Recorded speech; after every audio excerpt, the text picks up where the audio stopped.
All right, coming back to our cone.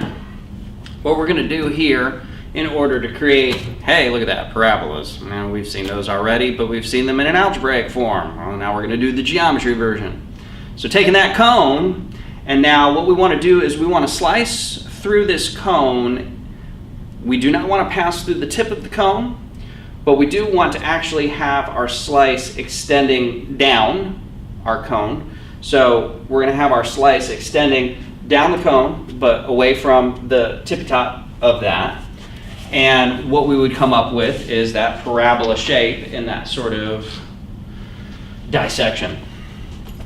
Officially speaking, for the geometry definition, the set of points equidistant from a fixed line, which we call the directrix, and a fixed point, which we call the focus.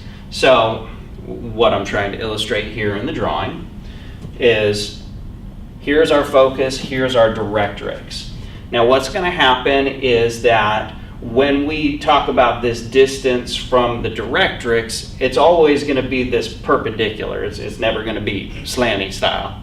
So always this perpendicular, like from our parabola, we're going to drop down or drop up to our directrix. And so we're going to get this little vertical line segment going on here.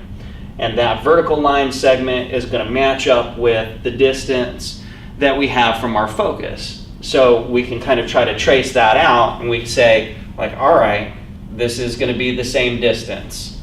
From here to here and here to here, these are going to be the same distance. And if I take the distance and try to reach a little bit farther over here from these points, focus to this particular point on my parabola, it's going to have to match up with that vertical distance right there. So that's the sort of deal that we've got going on, that we always have to have the same distance there that we're tracing out.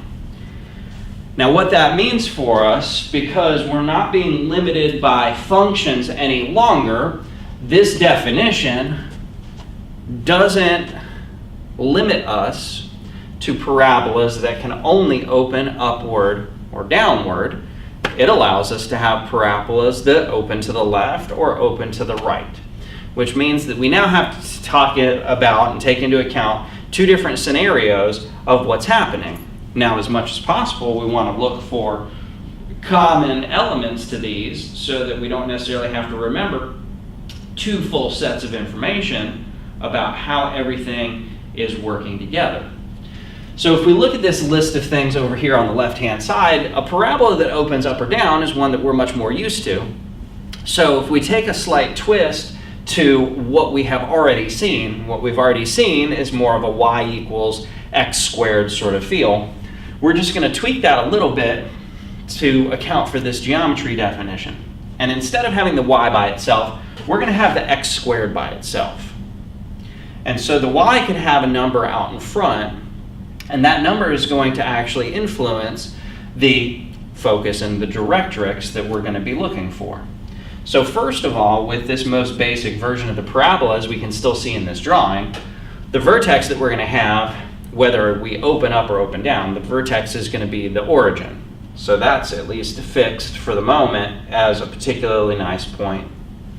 Because we open up or open down, our parabola is going to have to open around our focus. So this p number that comes from whatever is in front of our y, this p number is going to be our y value for the focus.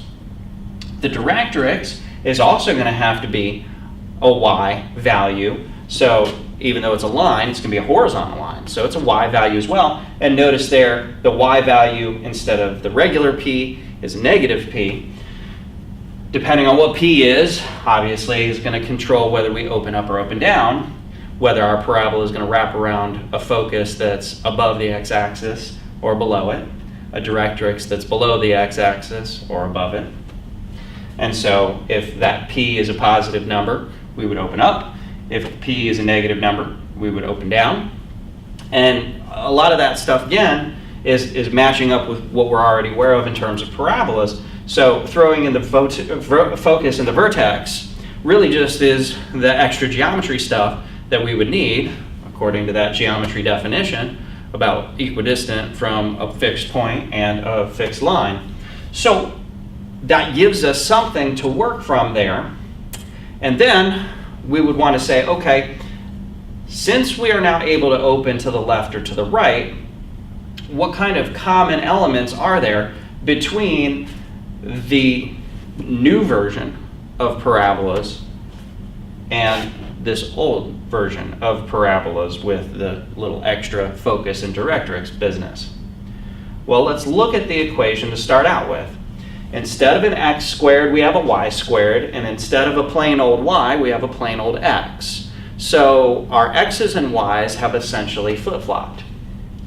Well, that wouldn't impact our vertex because 0, 0, if that got flip-flopped, it's still a 0, 0. But hey, we actually see that that focus is a flip-flop version. Instead of 0 comma p, p comma 0. So a little xy flip-flop, or switcheroo, is giving us our equation. It's giving us our focus. Directrix y equals, here the directrix x equals, well again, there's that xy switcheroo. If our p is positive, we open to the right, and that's a nice little connection that we already have associated. Going to the right is associated with positive values, going to the left is associated with negative values. So those sorts of things are matching up with the natural understanding of left versus right in mathematics. So the xy switcheroo is basically allowing us to kind of say, well, let me remember one set of information about this parabola business. And the xy switcheroo, if I happen to have something where I open left or right, if I happen to have an equation where I see that the x is regular and the y is squared, then I'll remember that idea of the xy switcheroo to be able to say, okay, here's how the rest of that information is all going to fit together for this newer situation with parabolas that open to the left or right. Now, like we saw with circles, we can also shift that information, but before we do, let's take a look at a particular equation that we have seen before. Algebraically, our most basic parabola, our most basic quadratic function was y equals x squared.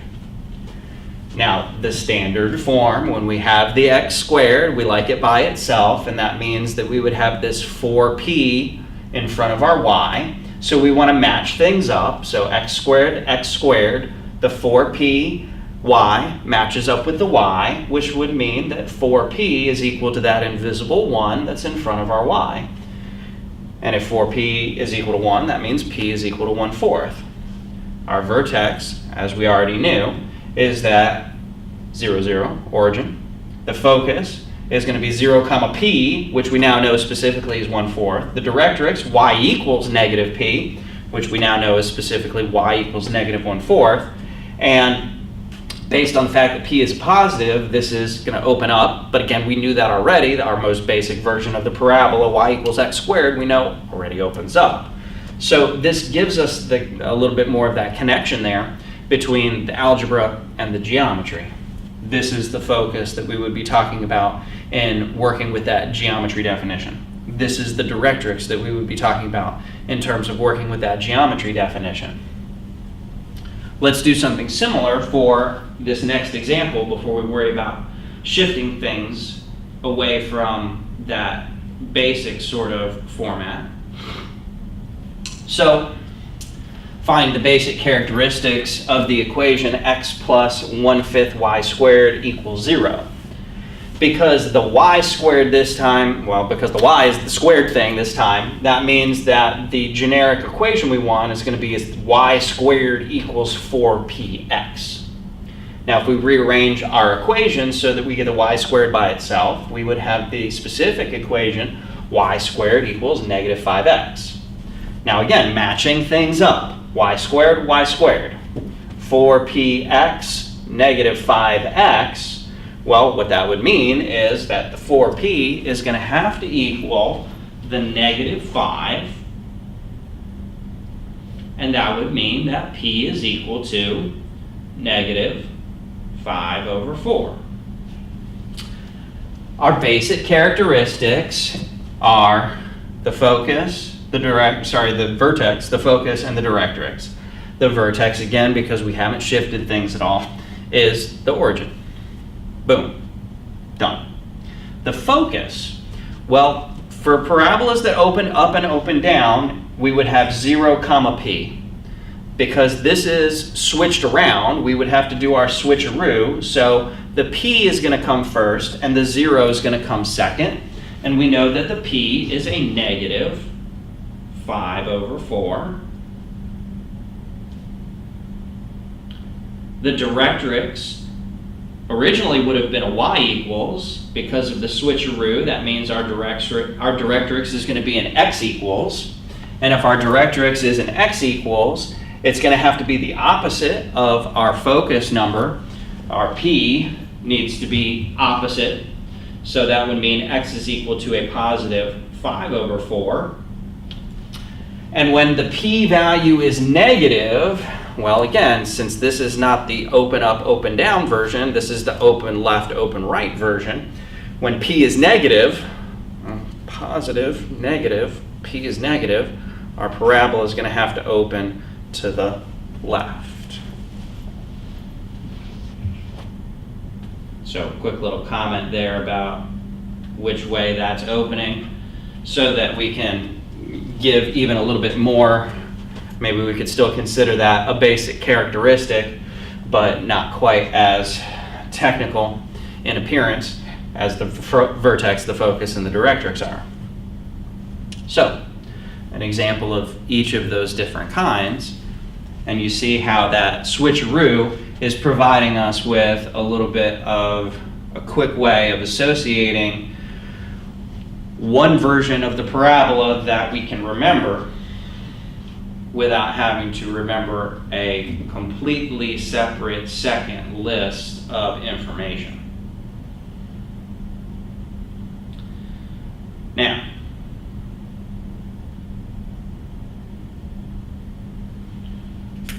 we can shift things. So, yet again, with the idea of the transformations, shifting things would mean that instead of our x, we would have a parentheses x minus h. Instead of a y, we'd have a parentheses y minus k. There's still that same sort of connection that we had mentioned before. The open up, open down is still going to have an x squared that would appear somehow, some way. The open left, open right version would still have a y squared that appears somehow, some way. So it doesn't really matter what they throw at us. We have a way of being able to work through things. What we can do is we can work through the unshifted version, and then we would take each piece of information and shift it accordingly. For instance, looking at this particular example here, where, again, trying to be nice and focus on the shifting aspect of things, the parentheses y minus 2 parentheses squared equals 8 parentheses x plus 1. This makes things a little bit quicker for us to see how the shifting is going to impact the basic characteristics that we have going on here. So, again, with the matchup here, what we're worried about at first is what number is in front of our x, because that number is going to match up with the 4p. So 4p is equal to 8, which means p is equal to 2. Now at the same time, we can quickly pick up that we are going to be shifting left 1 and up 2 based on the information we see in the parentheses. The y stuff is going to either be shifting up or down. The x stuff is going to be either shifting left or right, so still those same normal connections that we've got going on there. Now, just with the p by itself, and the fact that this is a y squared setup, that means that our vertex, unshifted, is the origin. Our focus, p comma 0, so 2 comma 0. And our directrix, x equals, in this particular case, and that would be the negative p number. So, we would want to take each of these things and shift left and shift up 2 and see where they're going to end up. So the vertex, if we shift left 1 and up 2, then we're starting with the 0 and we're going to shift left 1, so adding the negative 1, Shifting up 2, starting from the 0, just adding the 2, it comes up with exactly this -1 comma 2 point. If we start with the focus and do the same sort of thing, we start with the x value of 2, we add the -1, 2 plus -1 gives us 1. We start with the y value of 0, add the 2, 0 plus 2 is 2. We take the x is equal to a -2. So we say x is equal to -2, but now I want to actually, x is shift left 1. So I'm going to shift that left 1, I'm going to add in that -1 again. So notice that each time that I'm tweaking an x, I'm adding whatever number I came up with from my little shifting information. Well, I have an alternate way of doing things. In my original equation, instead of x, I had x plus 1.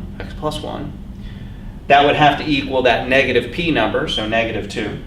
And if I solve that for x, I'm still going to get the same equation here for my directrix.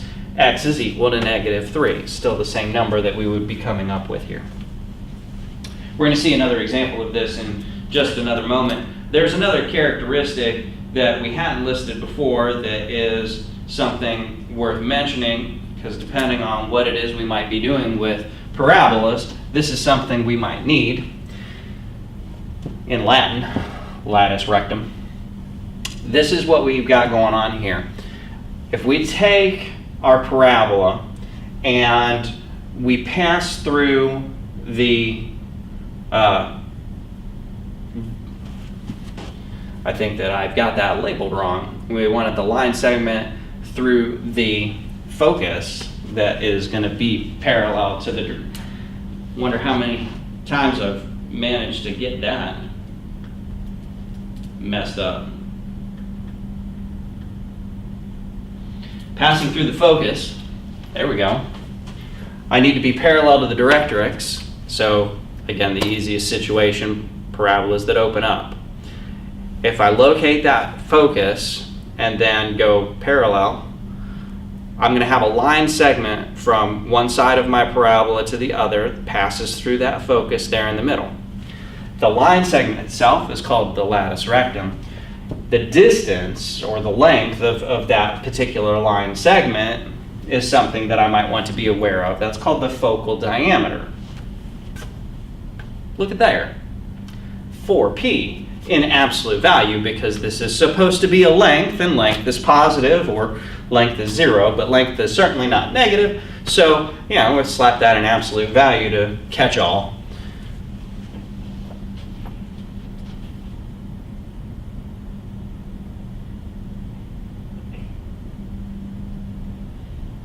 Now again, worst case scenario, like what we saw with circles, that we might have to do some tinkering of our own by completing the square.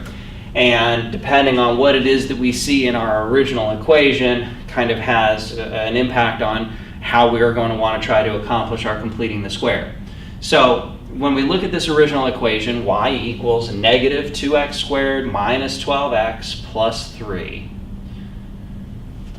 Because this has an x squared, then that means the most basic version that we would be looking at would be the one that says x squared equals 4py. Because this is obviously not a simple version of a parabola, what we're really going to be looking for is eventually some sort of shifted version, which would look like an x minus h parentheses squared equals 4p parentheses y minus k. And that way we would be able to pick out the 4p equals what number, as well as pick out the h and the k. So we would want those particular things so that we could come in to our list of basic characteristics and eventually figure out what we would need. Now, notice what I've done here as an introductory step. I've taken that original equation, y equals -2x squared minus 12x plus 3.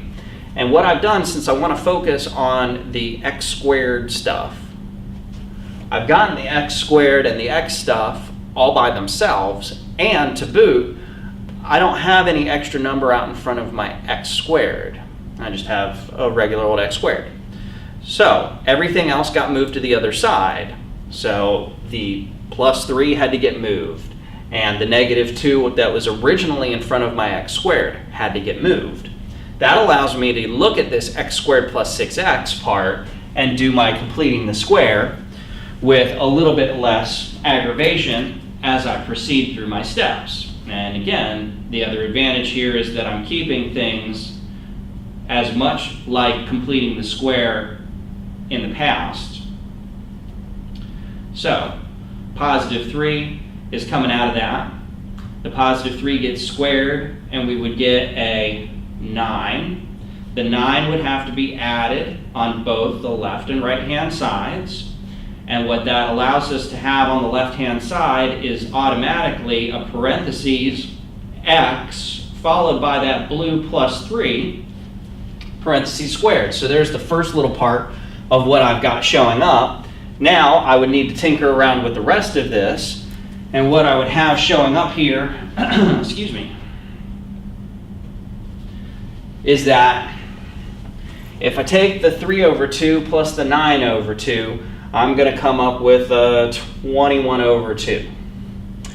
Then, since we want the parentheses to show up, that means we're going to have to factor this negative 1/2 away from our y. And if we factor the negative 1/2 away from our y, that means that we're going to end up, and just to use a little bit of a different color here, like pink, we would have a negative, and this would be the, what did we say, 21 I think it was, yes. So, a negative 21 showing up there inside that set of parentheses. The 4p is going to be equal to whatever number is in front of my plain old variable, which is the y stuff. The number in front of the y stuff is a negative 1/2. And so that would lead me to p is equal to negative 1 over 8. Based on what showed up in that equation there, the shifting that's taking place is, excuse me, let's use that blue positive 3. We would have to change the sign, and that would be negative, which means that that would be a shift left 3. And the pink, if we change the sign, that would become a positive, and positive would be up, so that would be up 21. Left 3, shift left 3, shift up 21. Excuse me. Now, we're going to save that shifting information for just a moment while we go ahead and pop out the unshifted information, because that's far quicker for us to do. Because this is an equation where we would have our parabola opening, well, since the y is by itself, then that's going to be up or down. Our focus is going to be 0, comma p, so 0, comma negative 1/8 here. Our directrix would be y equals negative 1/8, excuse me, positive 1/8. We've got to switch the signs on that. Oh boy. And then because this p-value is negative, well, open up is p-value positive, open down is p-value negative. This would be an open-down parabola. Now we want to go ahead and shift things based on that comment, shift left 3 and up 21. So that means that our vertex, instead of 0, comma 0, left 3 is negative 21, or excuse me, negative 3. Up 21 is a y value of 21. The focus is going to be, well, instead of a 0, a negative 3, instead of a negative 1/8, and we have the loveliness of having to work through this, the negative 1/8 plus the 21, so if you're feeling a little lazy, negative 1/8 plus the 21, and then tell our calculator to convert that to a fraction, 167 over 8. Our directrix, y equals, we would take the 1/8, we would add the 21, and that would actually give us 169 over 8. And the open down doesn't change when we shift things. It's still going to be opening down. So again, we can take our basic unshifted information, we can take our shifting instructions and try to, as quickly as possible, come up with our shifted list of basic characteristics. And if we really wanted to, we could say, hey, that focal distance, 4p, is a negative 1/2. I would want to take that absolute value, so the focal distance, focal length, would be a positive 1/2 in this particular parabola.